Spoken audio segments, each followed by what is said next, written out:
Welcome back. ભાજપના પૂર્વ કાર્યકરોનો મોટો ધડાકો। દીપ્તિ વઘાસિયાએ કોંગ્રેસની નીતિ ખુલ્લી પાડી છે। કોંગ્રેસ પણ ભ્રષ્ટ નેતાઓની ભરતી કરી હોવાનો ખુલાસો। દીપ્તિ વઘાસિયા ભાજપ છોડીને જોડાયા છે કોંગ્રેસમાં। દીપ્તિ વઘાસિયાએ કહ્યું કે હું ભાજપમાં ભ્રષ્ટાચાર કરતી હતી, ભ્રષ્ટાચાર કરીને હું હવે કોંગ્રેસમાં આવી છું। વઘાસિયાનું આ કહેવું છે।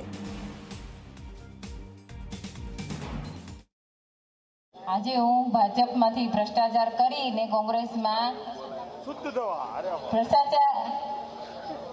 ભાજપને ભ્રષ્ટાચાર કરીને આજે કોંગ્રેસમાં જોડાઈ રહી છું। ભાજપને ભ્રષ્ટાચાર કરીને આજે કોંગ્રેસમાં જોડાઈ રહી છું। આજે હું ભાજપમાંથી ભ્રષ્ટાચાર કરીને કોંગ્રેસમાં